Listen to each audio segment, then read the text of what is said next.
शिवसेनेच्या ओबीसी आणि व्हीजेएनटी संवाद रॅली अमरावतीत दाखल झाली। या संवाद यात्रेला मुंबईतून सुरुवात झाली। आगामी स्थानिक स्वराज्य संस्थेच्या निवडणुका डोळ्यासमोर ठेवून ओबीसी व्हीजेएनटी शिवसेनेचे प्रदेशाध्यक्ष बाळासाहेब किसवे यांच्या मार्गदर्शनाखाली ही रॅली सुरू आहे। भटक्या विमुक्त धनगर ओबीसी 12 बलुतेदार समाजासाठी असलेल्या कल्याणकारी योजनांबाबत या रॅलीत मार्गदर्शन केले जात आहे।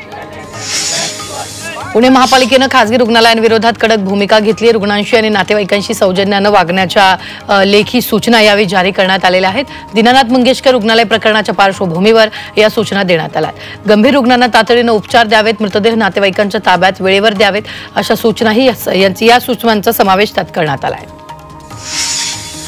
केईएमच्या वरिष्ठ डॉक्टरला मुंबई हायकोर्टाने दणका दिलाय। महिला डॉक्टरचा विनयभंग केल्याप्रकरणी अटक टाळण्यासाठी डॉक्टर रवींद्र देवकर यांनी हायकोर्टात धाव घेतली, मात्र कोर्टाने डॉक्टरचा अटकपूर्व जामीन फेटाळलाय। सध्या डॉक्टर निलंबित आहे। नवी मुंबई महापालिका क्षेत्र आणि सिडको क्षेत्राचा पाणी पुरवठा उद्या आणि परवा खंडित करण्यात आलाय। मोरबे धरणातून पाणी पुरवठा करणाऱ्या मुख्य जलवाहिनीला आग्रोळे गावाजवळ गळती लागली आहे। उद्यापासून गळती रोखण्यासाठी काम हाती घेण्यात आलंय। नाशिकमध्ये अवकाळी पावसाचा कांदा आंबा पिकांना फटका बसलाय। गेल्या 6 दिवसात 43 हेक्टरवर नुकसान झालंय। तसंच भाजीपाला, फळबागा आणि मक्यांचं सर्वाधिक नुकसान झालंय। त्यामुळे कृषी विभागाला पंचनामे करण्याचे आदेश देण्यात आले। बदलापुरातील नगरपालिकेच्या शाळेचा 10वीच्या परीक्षेत 100% निकाल लागलाय। वेदिका मेहर या विद्यार्थिनीने परीक्षेत 95% गुण मिळवत प्रथम क्रमांक मिळवलाय। त्यामुळे मुख्याधिकारी मारुती गायकवाड यांनी या विद्यार्थ्यांचं कौतुक केलं। संभाजीनगरातील शारदा मंदिर महाविद्यालयात 2 मुलींनी 100 पैकी 100 गुण मिळवत 10वीच्या परीक्षेत यश मिळवले। तर मुक्ता व्यास आणि दीपाली शिंदे या 2 विद्यार्थ्यांनी 10वीच्या परीक्षेत 500 पैकी 500 मार्क मिळवले।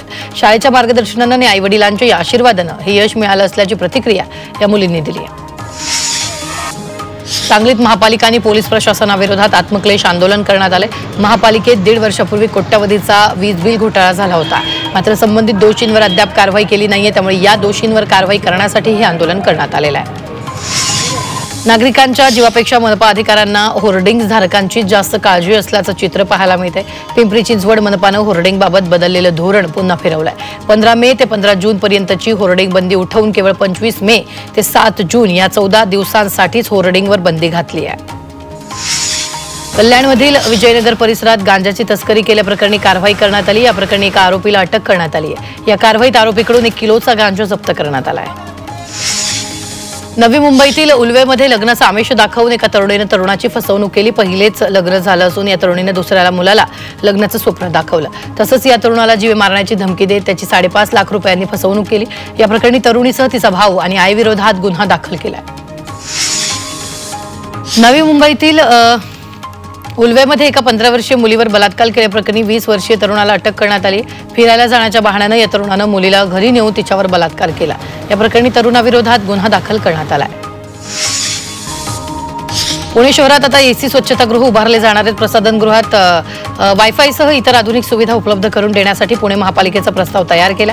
शहराच्या प्रवेशद्वारांजवळ तसंच पोलीस स्टेशन परिसरात ही स्वच्छतागृह उभारण्यात येणार आहेत। मावळमधील अनेक रस्ते मुसळधार पावसामुळे जलमय झाले। देहू रोडवरील गुरुद्वारासमोर पाणी साचल्यानं वाहन चालकांना मोठी कसरत करावी लागते। Dehu road Katraj bypass service रोडवरील जलमय झालाय, तर महामार्गावरील पाणी जाण्यासाठी असलेल्या नाल्यांची सफाई न झाल्यानं मुख्य रस्त्यावर पाणी साचतंय। पीएमआरडीए परिसरात महामार्गांना जोडण्यासाठी रस्त्याचा आराखडा तयार केला जाणार आहे। वाहतूक कोंडी सोडवण्यासाठी या रस्त्यांची मोठी मदत यावेळी होणार आहे। त्यासाठी पीएमआरडीएकडून 2.5 ते 3,000 कोटींचा खर्च केला जाणार आहे। येत्या काळात निवडणुका बॅलेट पेपरवर व्हाव्यात अशी इच्छा भूषण गवई यांच्या आईनं व्यक्त केली आहे। बॅलेट पेपर केव्हाही चांगलं असून यापूर्वी बॅलेट पेपरच चालायचं असं मत भूषण गवई यांच्या आई कमलाताई गवई यांनी व्यक्त केलंय। भूषण गवई हे उद्या सरन्यायाधीश पदाची शपथ घेतील।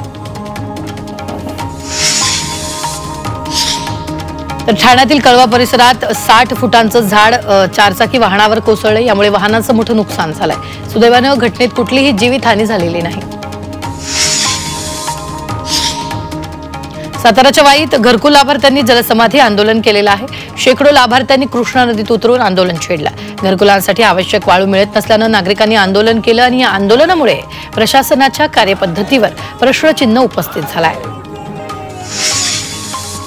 चंद्रशेखर बावनकुळेंनी पंतप्रधान नरेंद्र मोदींबाबत प्रतिक्रिया दिली आहे। पंतप्रधान मोदींनी भारताची मान जगात सशक्त भारत म्हणून उंच केली आहे। तसंच पहलगाम हल्ल्यात अनेक जणांची हत्या केली होती, मात्र मोदींनी दहशतवाद्यांना त्यांच्या घरात जाऊन मारलं आणि बदला घेतला असं बावनकुळेंनी म्हटलंय।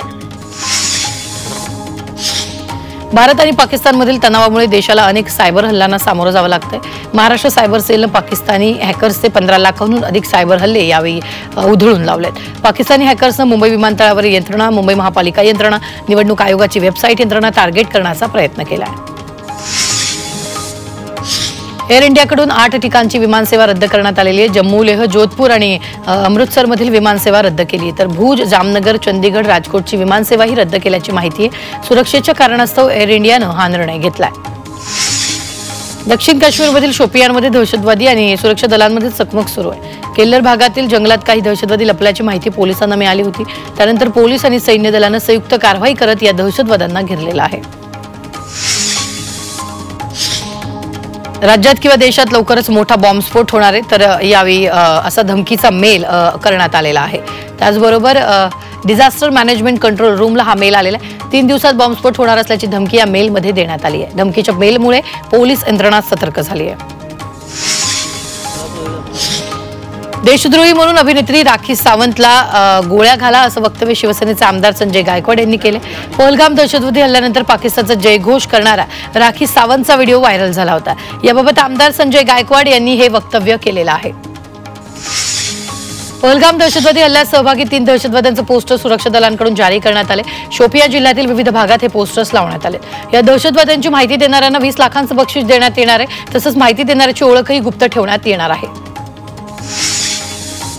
दहशतवादाविरोधात भारतीय सैन्याचं ऑपरेशन सिंदूर यशस्वी ठरलंय। या ऑपरेशनची माहिती देशभरात पोहोचवण्यासाठी भाजपकडून आज देशभर तिरंगा यात्रा काढली जाणार आहे। आजपासून 23 मे पर्यंत भाजपची ही तिरंगा यात्रा असणार आहे। पाकिस्ताननं आपल्या नापाक कारवाया सुरूच ठेवल्या। शस्त्रसंधीवर पाकिस्तान 24 तासही कायम राहिला, तर 24 तासातच पाकिस्तानकडून जम्मू काश्मीर, पंजाब आणि राजस्थान अशा 6 ठिकाणी पाकिस्ताननं शस्त्रसंधीचं उल्लंघन केल्याने गोळीबाराला भारतीय सैन्यानं जशास तसं उत्तर दिलं। अमेरिका आणि चीनमध्ये सुरू असलेल्या टॅरिफ वॉर संपलेल्या चर्चेला अधिक वाव मिळाला, यासाठी दोन्ही देशांनी आयात करवाढीला 90 दिवसांसाठी स्थगिती दिली। अमेरिकेचे व्यापारी प्रतिनिधी जॅमिसन ग्रीर आणि अर्थमंत्री स्कॉट बिसेंट यांनी जिनिव्हा येथील पत्रकार परिषदेत याची घोषणा केली आहे। ऑपरेशन सिंदूरची माहिती संसदीय स्थायी समितीला दिली जाणार आहे। भारतीय परराष्ट्र सचिव विक्रम मिस्री 19 मे रोजी समितीला पाकिस्तानसह सध्याच्या परिस्थितीबद्दल माहिती देणार आहे। पहलगाम हल्ल्यानंतर ऑपरेशन सिंदूर आणि त्यानंतरच्या तणावाच्या स्थितीचं विश्लेषण आणि युद्धविराम कराराबाबत माहिती देतील। भारत सरकार परदेशी संरक्षण प्रतिनिधींना ऑपरेशन सिंदूरबाबत लवकरच माहिती देणार आहे। यामध्ये लष्करी कारवाई आणि पाकपुरस्कृत दहशतवाद्यांचे पुरावे दिले जाणार असल्याचं समजतंय। भारत पाकिस्तान यांच्यातील तणावपूर्ण स्थितीमुळे दिल्लीला धोका होऊ शकतो। दिल्ली देशाची राजधानी आहे। युद्धाच्या किंवा लष्करी आक्रमणांचा धोका लक्षात घेता देशाची राजधानी नागपूरला हलवण्याची मागणी काँग्रेसच्या माजी खासदारांनी केली आहे।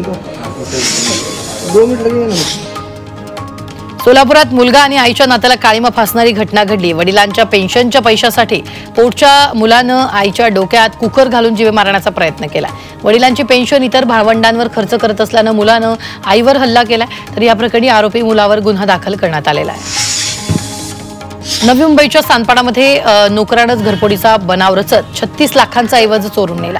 त्यानंतर नोकरानं सानपाडा पोलीस ठाण्यात तक्रार दाखल केली, मात्र पोलिसांनी या प्रकरणाचा सखोल तपास केल्यानंतर नोकराकडून चोरलेला सर्व मुद्देमाल हस्तगत केला। या प्रकरणी त्याला अटक करण्यात आली आहे। धाराशिव जिल्ह्यात रसायनयुक्त बनावट डिझेलचा पुरवठा केला जात असल्याचं उघड झालंय। बनावट डिझेल पुरवणारा टँकर आणि पेट्रोल पंप महिला पोलीस अधिकाऱ्याचा असल्याची माहिती समोर आली आहे। दिंडे गावात ट्रॅक्टर, जेसीबी मशीन या डिझेलनं बंद पडले। त्यानंतर भेसळयुक्त डिझेलसह टँकर अडवून गावकऱ्यांनी पोलीस आणि तहसीलदारांना तक्रार दिली आहे। कोल्हापुरात पोलीस कर्मचाऱ्यांनी एसटी चालकाला मारहाण केली आहे, तर कोल्हापूर मलकापूर मार्गावर ओव्हरटेक करण्याच्या वादातून ही मारहाण झाली आहे। आसिफ कलायगार या पोलीस कर्मचाऱ्यासह त्याच्या पत्नीवर गुन्हा दाखल होणार आहे। वाशीमध्ये 2 गटात वाद आणि हाणामारीची घटना घडली। शहरातील पाटणी चौक परिसरातील घटनेमुळे तणावाचं वातावरण निर्माण झालं होतं, मात्र पोलिसांनी तातडीनं घटनास्थळी धाव घेतली आणि परिस्थिती नियंत्रणात आणली। गर्दीचा फायदा घेत बसमध्ये चढणाऱ्या प्रवाशाचे दागिने चोरणाऱ्या बीडच्या महिलेला पोलिसांनी अटक केली। लातूरच्या स्थानिक गुन्हे शाखेनं अटकेची कारवाई केली। आरोपी महिलेला बस स्टँड परिसरातून अटक करण्यात आली। या प्रकरणी महिलेकडून 5 लाखांचे सोन्याचे दागिने जप्त करण्यात आलेले आहेत। पिंपरी चिंचवडच्या मध्ये झालेल्या हत्येचा 24 तासात उलगडा केलाय। वालेकरवाडीत तरुणीवर धारदार शस्त्रानं वार करून तिची हत्या केली होती। पोलिसांनी तपासाची चक्र फिरवत 2 आरोपींना अटक केलेली आहे। यवतमाळमधून राष्ट्रीय महामार्गावरील डिव्हायडरला धडकून भीषण अपघात झाला. या अपघातात वाहन चालक गंभीर जखमी झालाय. दरम्यान महामार्गावर लावलेल्या डिव्हायडरवर कुठलेही रिफ्लेक्टर सूचना फलक नसल्यानं अपघात होत आहेत. याबाबत प्रशासन पूर्णपणे दुर्लक्ष करत असल्याचा आरोप नागरिकांनी केला. नाशिकच्या सातपूर परिसरात विनयभंग करून फरार झालेला आरोपी पोलिसांनी ताब्यात घेतलेला आहे. तर हा आरोपी गेल्या 3 वर्षापासून फरार होता. त्याला नाशिक शहर आणि ग्रामीण भागातून 2 वर्षासाठी तडीपार केलेलं होतं. त्याला पाथर्डी फाटा परिसरातून अटक केली. संभाजीनगरमधील मिसारवाडीत 5 जणांच्या टोळीनं व्यापाऱ्याची हत्या केली. व्यापाऱ्याचं अपहरण करून बुलढाण्यातील रुईखेड मायंबा परिसरात त्याची हत्या केली. त्यानंतर मृतदेह पाण्यात फेकून दिला. एका शेतकऱ्याला पाण्यात मृतदेह तरंगताना दिसल्यानंतर ही बाब उघडकीस आली आहे. या प्रकरणी पोलीस तपास करतायत. कोल्हापूरच्या अंबाबाई आणि ज्योतिबा मंदिरात ड्रेस कोड लागू करण्यात आलाय. पश्चिम महाराष्ट्र देवस्थान व्यवस्थापन समितीनं हा निर्णय घेतला. तोकडे कपडे परिधान करून येणाऱ्यांना मंदिरात प्रवेश दिला जाणार नाहीये. दर्शनासाठी येताना पारंपरिक आणि धार्मिकतेचा आदर करून कपडे परिधान करावेत असं आवाहन देवस्थान समितीनं केलं. मुरबाडमधील बागेश्वरी तलाव सुशोभीकरण आणि संवर्धन फेज 2 च्या कामाचं भूमिपूजन आमदार किसन कथोरेंच्या हस्ते करण्यात आलेलं आहे. या बागेश्वरी तलावाचं खोलीकरण विस्तार करून मोठा जलसाठा तयार होणार असून त्यामुळे आता भविष्यातील मुरबाडकरांची पाण्याची व्यवस्था होणार आहे.